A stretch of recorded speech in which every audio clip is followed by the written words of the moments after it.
Merci, Monsieur le Président, Monsieur le Ministre, collègues.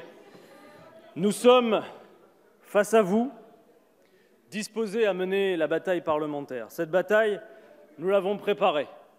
Nous la mènerons d'abord au nom de ces femmes et de ces hommes mobilisés depuis plusieurs mois contre votre projet de réforme des retraites et qui en paient le prix fort à l'heure de rentrer à la maison avec des bulletins de paie à zéro. Nous la mènerons car nous savons que si nous sommes ici l'opposition et en minorité, dans le pays sur cette affaire des retraites, nous sommes la majorité. Oui, une écrasante majorité de Français considère que le bon port pour votre projet de loi, véritable usine à gaz qui va faire autant de régimes spéciaux qu'il y a de générations, c'est la poubelle. Ainsi, le texte a beau être présenté devant cette Assemblée, le mot d'ordre dans le pays demeure inchangé. Retrait, retrait ou référendum. D'abord parce que vous n'avez pas de mandat pour faire ce que vous faites. Faut-il rappeler que dans le programme d'Emmanuel Macron qui vous engage, vous aviez clairement écrit qu'on ne toucherait ni à l'âge de départ, ni au niveau des pensions, alors qu'ici, vous ne faites que cela.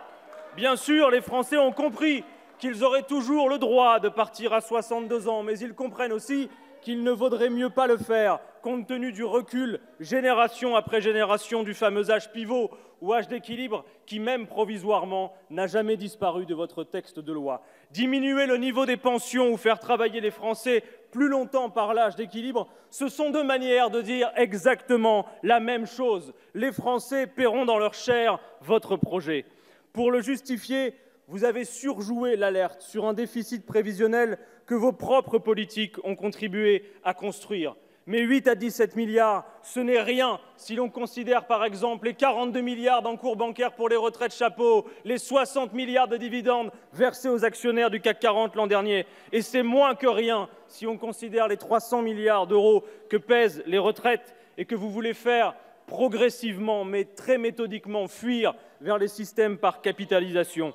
Comme vous, nous avons le souci du sérieux et de l'équilibre financier, mais contrairement à vous, nous refusons d'en faire payer le prix aux seuls Français par le travail, alors que la richesse produite est très grande, mais très mal répartie. Financer les retraites, c'est d'abord partager les richesses, et c'est précisément ce que vous refusez de faire. Comme cela ne suffisait pas, vous avez fait ce pari que la jalousie des Français entre eux serait supérieure à l'aspiration de tous à de bons niveaux de pension, en agitant comme un épouvantail les régimes spéciaux qui ne représentent pourtant que 3% de la population active.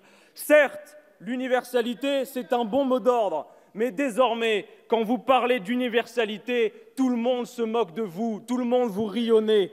Le Conseil d'État, qui n'est pas un nid d'insoumis, s'est en effet chargé de valider l'essentiel des arguments de l'opposition et de faire tomber comme des dominos, un par un, les éléments de langage, tous plus fumeux les uns que les autres, que vous avez cessé de servir.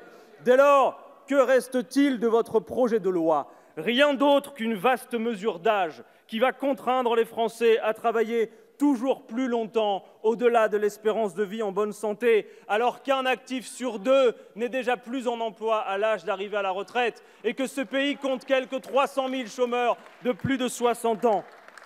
J'ai eu l'occasion de le dire dans ce débat sur les retraites, on a beaucoup parlé technique, comptabilité, calculatrice, âge d'équilibre, mais on aurait surtout dû parler jardinage, musique, lecture, cinéma, passion, amitié, amour.